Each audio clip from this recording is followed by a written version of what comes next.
Howdy, y'all. Humanities 4, Shasta College, through film.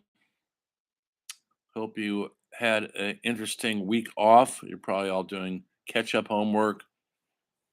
I don't think I signed you a paper, I think, but it's not due till today, maybe. Or maybe it's the other class. I was trying to catch up on my grading. I did not, I almost got everything done, but not quite. I'm almost there. By the time we're done, I'll be there. Anyway, we're in the last 4 or 5 weeks of the class. That's it, folks. Um, we've covered a lot of ground. Hope you got something out of it. Hope you're going to continue to participate in the thing. Watch the lectures, read your textbook, read both textbooks. We're going to change the themes on the papers a little bit towards the end of this time.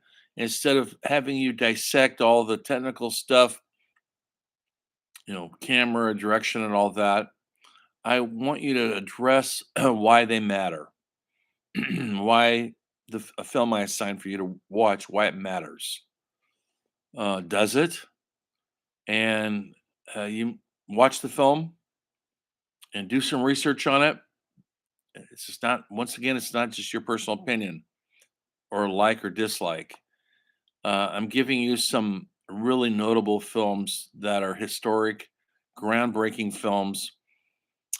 These aren't obscure, weird art films. I could do that, but I won't torture you with that. And so, trying to figure out why they matter isn't just your personal opinion. You're going to have to do some research on it. And so, please have a works cited page with that. But same thing, 3 to 5 pages. We'll do a couple more, then we'll finish it off with you'll have a final paper you're going to do, which is a research paper. Start thinking about it right now. You're going to be able to pick any topic in cinema history: directors, writers, actors, movies, genres, animation, which I haven't really covered. I'm going to. I mean it. I'm going to get to it because I know that's important. I'm going to try to get to everything I can. Musicals, there's another one. We're going to do that too. And then you're going to write a research paper about it. And that's going to be different than these other essays because this one is an all out research. You'll have to research whatever the topic is. Say you pick your favorite director, whoever it may be, Steve Spielberg, excuse me, Quentin Tarantino, somebody, and give me more than, it's just not because you like their films or you think they're awesome. I want to know why makes them awesome or why you like it, not just the fact that you think it's great. Explain yourself. That's what these papers are all about. Trying to get out the meaning of why we watch these films and why they have resonance with us and why they mean something to the culture around us. And we live in the culture. And so every generation has their cultural bookmarkers, and they're important because it's who we are as a culture, and that's part of the humanities in the course. Hope you guys are getting that. I think you are. Papers are pretty good. What I'm getting. Please get 3 pages, though. Still, some people are still not getting me 3 pages. That's a requirement. You'll lose a point or two without the full 3 pages, and a lot of you can use the points. I will be assigning for those who may want it. There'll just be 1 extra credit paper. I'll put it out there soon. You're gonna have to watch another movie and write another paper, just like you've been doing. But if you've missed a paper, you haven't been doing too good on them, or didn't do good on the test, you need a couple extra points, this will be a way to do it, but I won't post it yet. Soon. Okay, today we're going to be talking about documentaries. Documentary films. Here, who raise your hand if you know what a documentary is. I don't see too many hands raised. Who here has a favorite documentary? Still not a lot of not hands aren't raised. Um, what do you think a documentary is? Can you define what a documentary is? Why is it different? Now, I'm starting to move away from that title documentary into using the title nonfiction films, which I think is a more apropos to what we're seeing in current documentary films. Because a documentary film in the old way of doing things, a camera would follow whatever the topic is, a subject. You probably saw them in high school and you're bored to death when you saw some documentary about Alaska or the auto industry. Uh, that all changed in the last 20, 30 years with a crop of documentaries that actually changed everything. Uh, a couple of more recent ones would be Hoop Dreams by Steve James, um, Grizzly Man by Werner Herzog, anything by Michael Moore. You might hate Michael Moore. Why do you hate it? Because you don't believe in his politics? Okay, that's fair. But it's entertaining, right? And he puts himself out there. Yeah, big fat guy in a baseball cap. He's more famous than his movies are. That was never done before. Usually, documentaries are you don't see the person making the movie. Some of these filmmakers I just mentioned have inserted themselves into the narrative, and that's makes it a creative endeavor. Um, and some people think it's not um, strictly a documentary. Then it's if the director or the writer is inserting themselves into the story, but it is nonfiction nonetheless. They're usually talking about a nonfiction event in our lives. It's not made up, folks. You know, like all all TV, all movies are fiction for the most part. Yes, they can be based on true stories, but that's the different deal. They're not telling you, they're not showing you the truth of what actually happened. They're just basing it on what happened.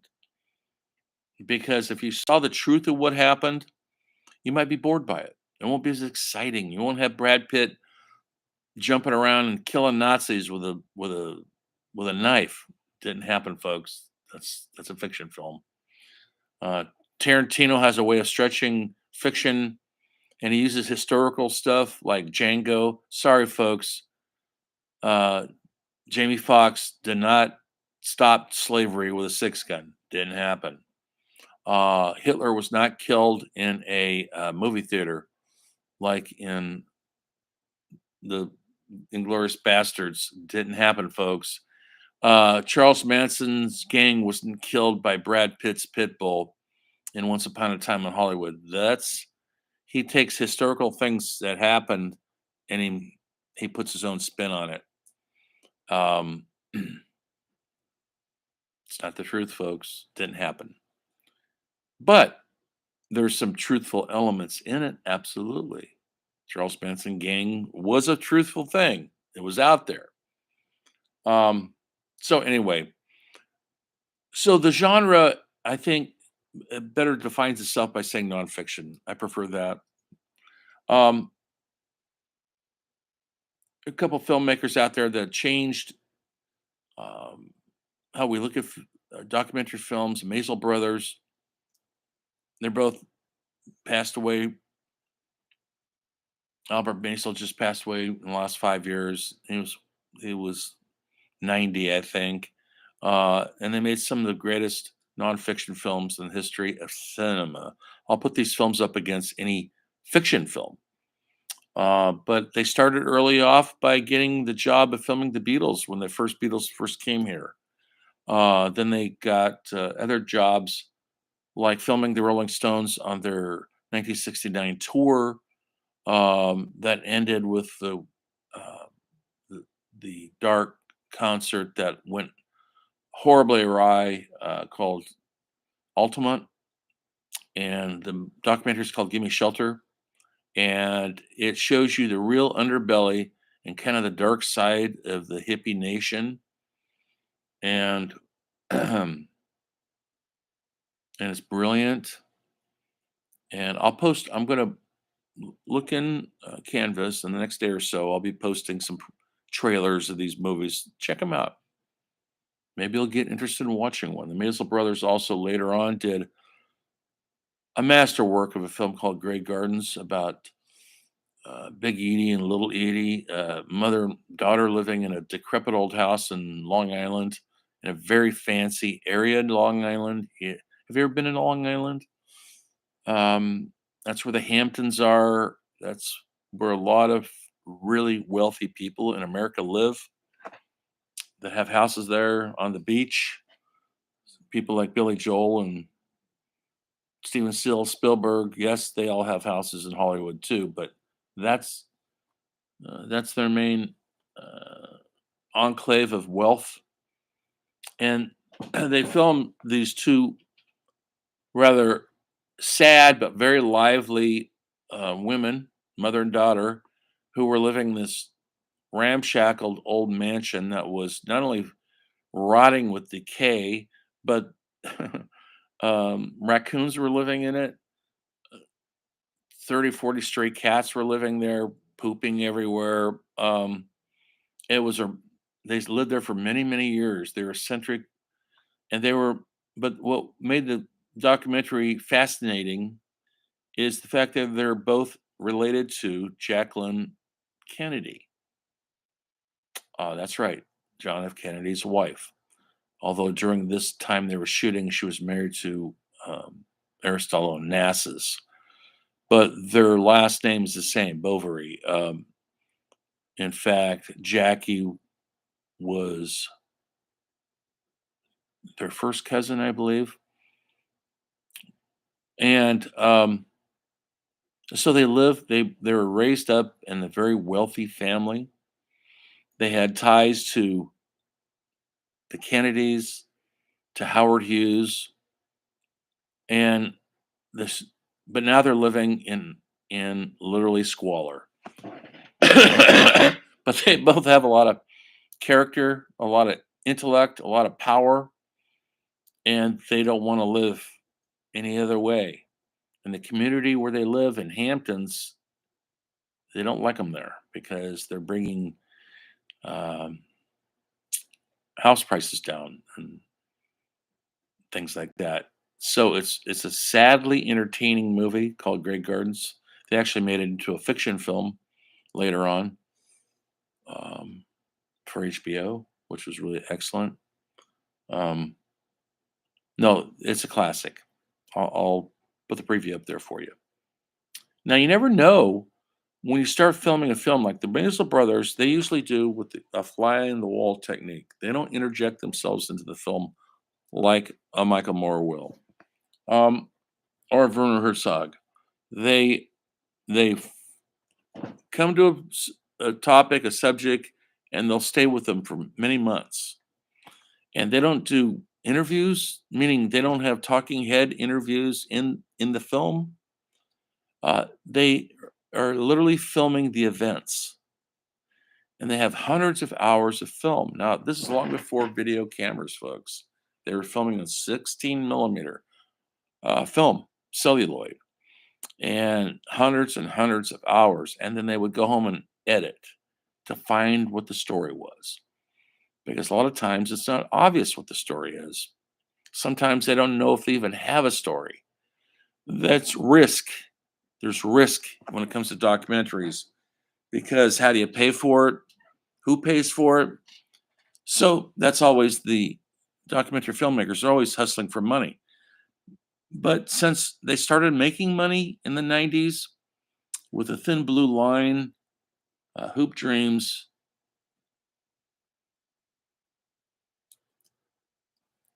Grizzly Man.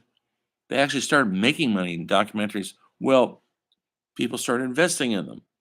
But now they want to see a definitive beginning, middle, and end. And that's not always easy if there is none in the documentary. Then you have to make one up, and that's where it gets tricky. And that's where some manipulation comes in. And people, and I'm one of them, don't agree that there should be any manipulation. Just let us see the truth. Yes, now some filmmakers, like Frederick Weissman, who has done 50 documentaries, is I think he's 90 years old right now. He's still out there. He doesn't believe in using any narration. He doesn't believe in using music. Nothing to manipulate your feelings. He just films the topic, the subject. He goes into a place and he'll shoot for 6 weeks with a camera crew, mostly him. He does sound, small camp, 2, 3 people. Then they go away for a year and they edit and refine it and they try to find the story and hopefully the one's there. And his movies have been groundbreaking. He has been hired by PBS all these years, so he gets funding from them, just like Ken Burns, famous documentary filmmaker, who gets all his films funded. Um, his historical dramas like baseball and jazz, Civil War, which are phenomenal storytelling. Um, but they have the money and the budget to really do an in-depth story. Some of these filmmakers, like the Maisel brothers, are out there by themselves with a camera and a microphone. It's a little different. So I'm not covering those big fancy filmmakers right now that get lots of funding. Only reason why you've probably seen the films and they're very enjoyable, very.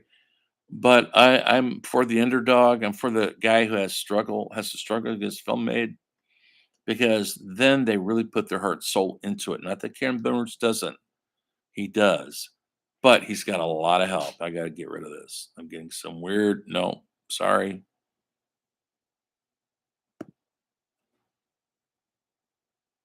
Sorry about that. I had some weird thing pop up.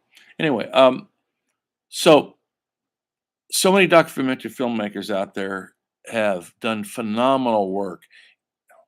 Now I've lost it. I'm back. Uh, my computer is fighting me right now. Okay, we're back. Um, Frederick Weissman, I'm going to show a preview for it. Check it out.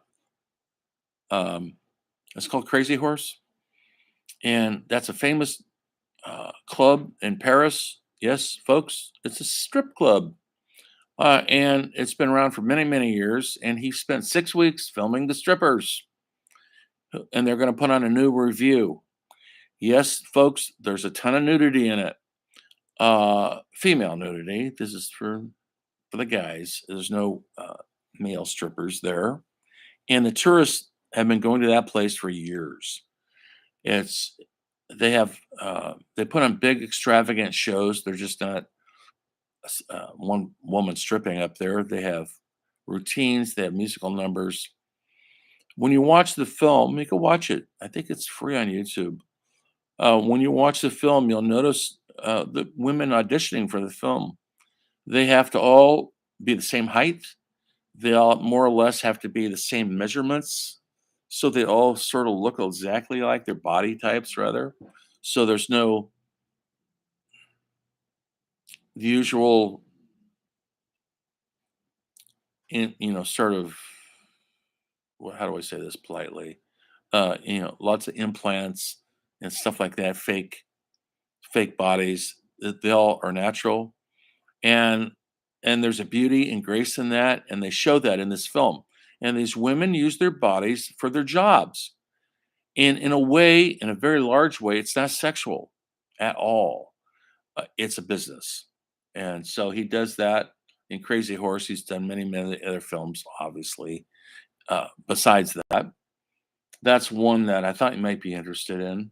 So, and then Werner Herzog, a German filmmaker who's spent most of his life as a fiction filmmaker, did some of the greatest foreign films of the 70s and 80s, um, like Fitzcarraldo and Aguirre, the Wrath of God, and I can't list them all. But when his funding ran out for his fiction films, he turns to documentary. And since the lightweight video camera came into being, he films most of them on those cameras, and he's done, I don't know how many, 20 documentaries. And he usually takes a topic, and it's usually a natural thing. Usually it's in nature. I mean, one of his topics that he went inside of a volcano. He likes to push his boundaries of his physical. He's older than me, folks. He's in great shape, though. He likes to press press the boundaries of what man can do with their bodies. He spent many months going into this volcano, an active volcano. He also um, did another one in the Antarctic, where they go into the coldest ocean in the world, and they film underneath the water. Even in the best of circumstances, the thickest wetsuits, you can only stay down for a few minutes at a time. You will die. And so it's really edgy, fascinating stuff, all set in extreme natural environments. He's also done some other ones that aren't like that, but one of his one's most famous one was called Grizzly Man, about a guy who lived with grizzly bears up in Alaska, and um, he went up every year for I think 12 or 15 years to this reserve for the grizzlies come to feed every year, and he was filming them.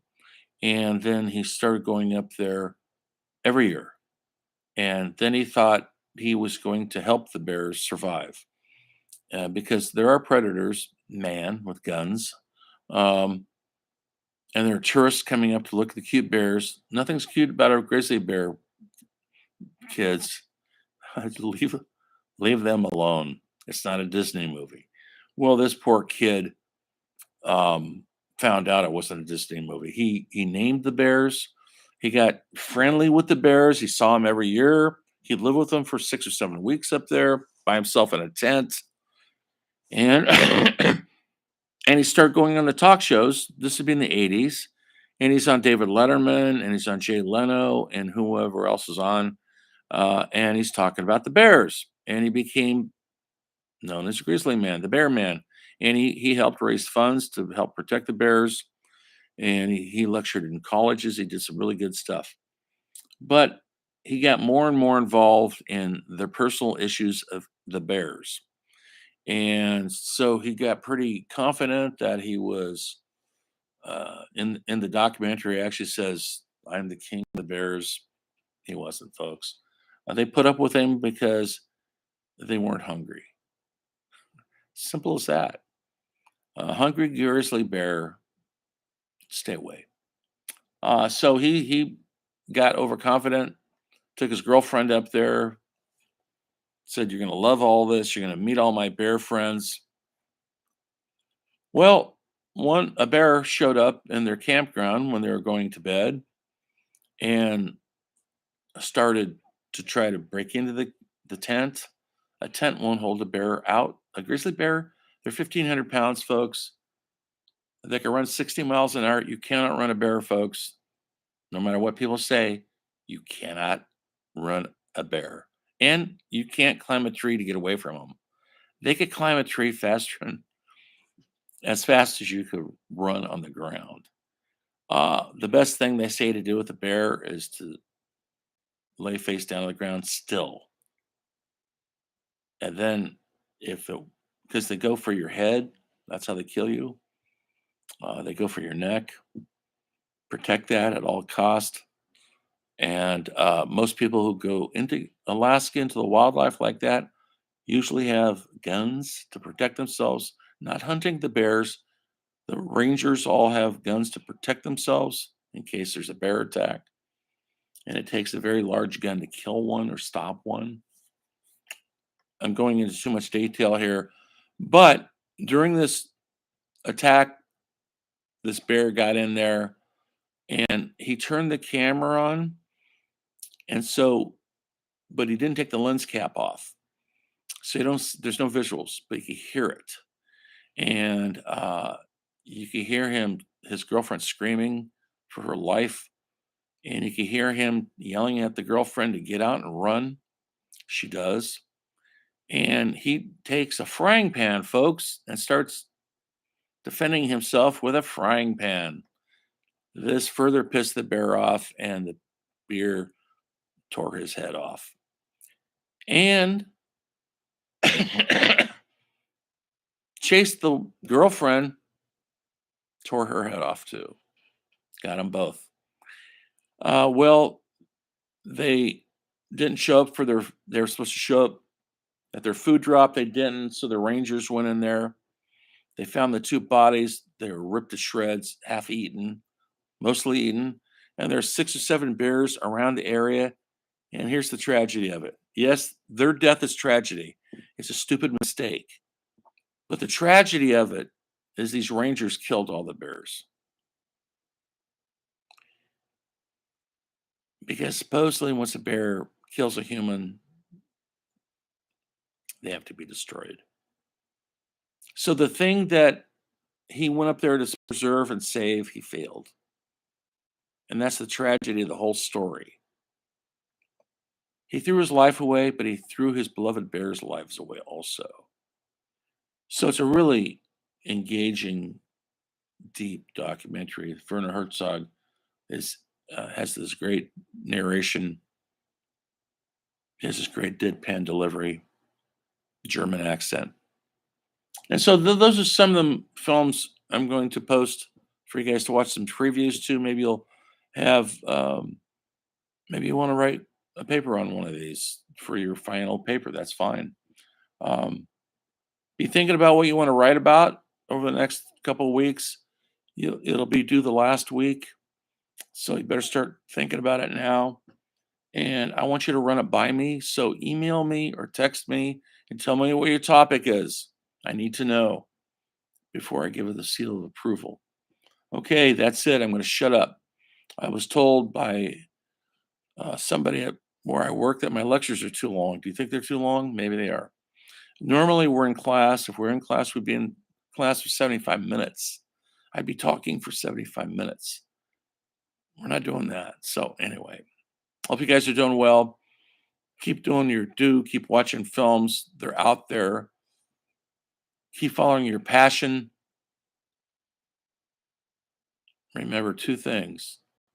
Everything is cinema, and the story of film will continue.